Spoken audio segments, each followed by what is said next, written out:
Fala pessoal, tudo bem? Eu sou o professor Rafael Gotardi, sou da cidade de Governador Valadares, Minas Gerais, sou graduado em Administração e pós-graduado em MBA em Gestão Pública. Eu estarei ministrando o curso de Direito Administrativo, Responsabilidade Civil do Estado. Antes de iniciarmos o conteúdo, eu peço que se inscreva no canal, curta o vídeo e ative o sininho para receber todas as notificações. Então, nós iremos abordar sobre o capítulo 7, responsabilidade por atos legislativos e pelos atos judiciais, beleza? Posteriormente, nós vamos falar das limitações e das exceções destas responsabilidades.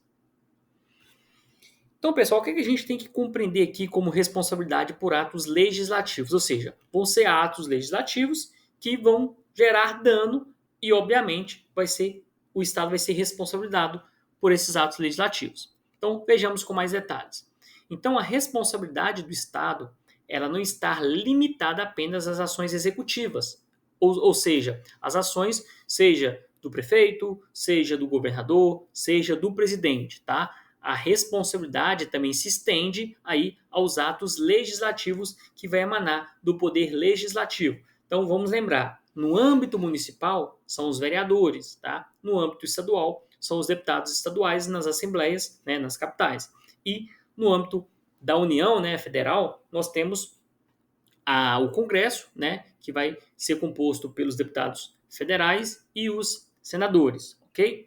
Então, no entanto, a responsabilização por atos legislativos apresenta desafios específicos também, tá? Então, tudo vai ter desafio aí para a gente abordar. Porque a legislação, muitas vezes, ela vai refletir a vontade coletiva expressa de forma democrática. Ou seja, como é que funciona o nosso país? Nós votamos, né, nos nossos representantes e esses representantes vão decidir coisas lá, tá? Dentro das casas legislativas. Então, de forma indireta, eles estão ali expressando a nossa vontade, tá? Então, o que acontece? Essa análise crítica, dessa forma particular de responsabilidade do Estado, envolve a questão da consideração de diferentes elementos. Então, aqui a gente vai ter que ter uma análise também minuciosa. E aí, o que acontece? Essa responsabilidade por atos legislativos, geralmente, ela vai ser cercada pela imunidade parlamentar, tá? Então, os vereadores, os deputados, eles têm essa imunidade parlamentar, que é uma proteção legal que busca preservar essa independência dos legisladores ao tomar decisões políticas e legislativas, tá? Então, eles são amparados por lei para esses tipos de decisão. Porém, no entanto, essa imunidade ela não vai ser absoluta, tá? E pode ser contestada em casos de legislação que irá violar, por exemplo, os princípios constitucionais que nós abordamos aqui ao longo do curso, né? Ou alguma norma internacional de direito humano que o Brasil, né, ele é signatário. Então, mesmo ele tendo esse respaldo na lei, né, ele não pode violar, tá? Se ele violar, essa imunidade ela é então deixada de lado. Então, além disso, a análise da responsabilidade por atos legislativos requer a consideração da finalidade e motivação por trás da legislação. Ou seja, essa finalidade, essa motivação, ela tem que estar vinculado a uma lei, tá? Por mais que seja aí um ato, ele tem liberdade, mas tem que ter uma finalidade e uma motivação vinculado aí em uma legislação.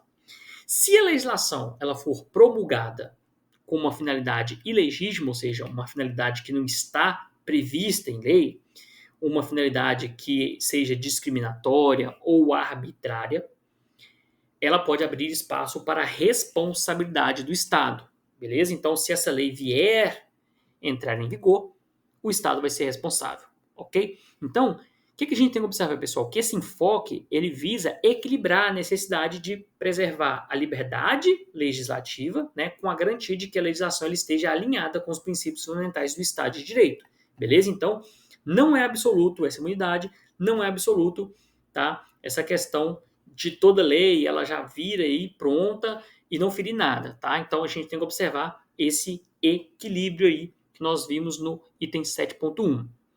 Agora, saímos da questão legislativa, vamos para os atos judiciais. Então vejamos.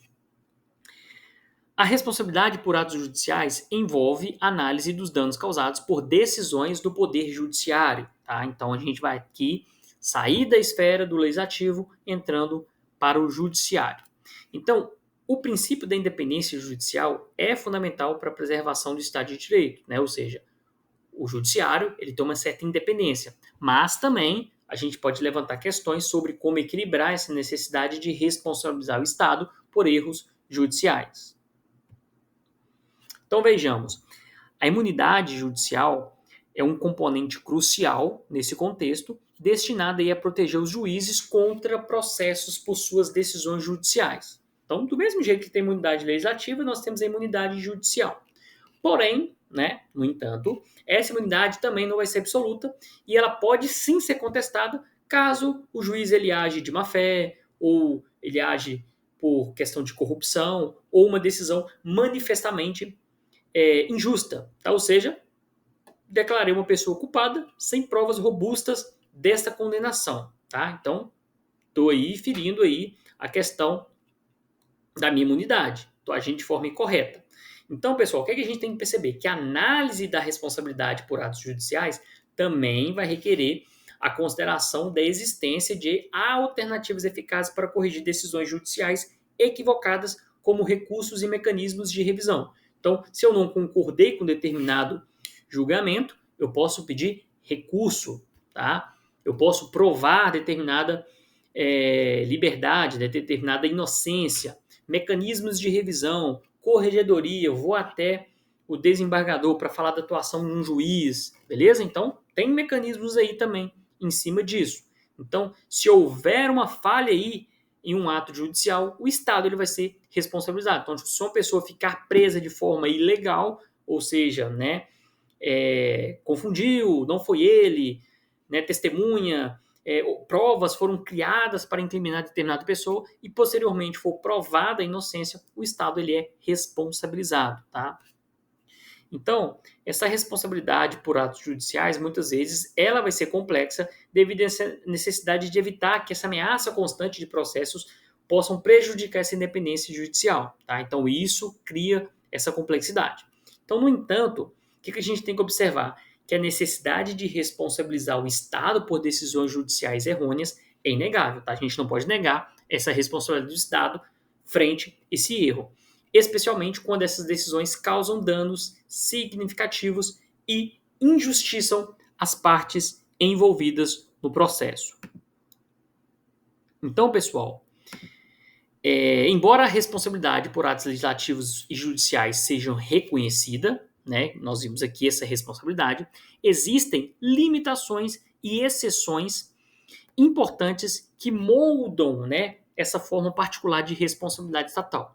Então, no contexto legislativo, as imunidades parlamentares e a consideração da legitimidade da finalidade legislativa são fatores que podem limitar esta responsabilidade.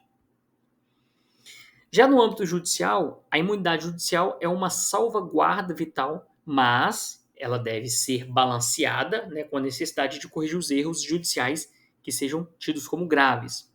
Então, pessoal, a existência de recursos eficazes, né, a existência de uma revisão judicial e a capacidade de as partes afetadas buscarem uma reparação por meio de mecanismos adequados também são considerados importantes pontos aí para limitar essa atuação da responsabilidade.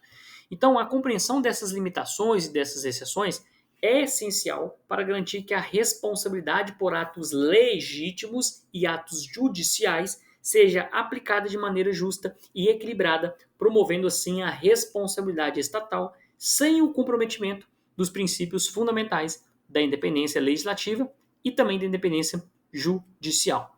Beleza, pessoal? Ficamos aqui. Até a próxima aula, né, do capítulo 8, Ações Indenizatórias, ok? Espero vocês lá.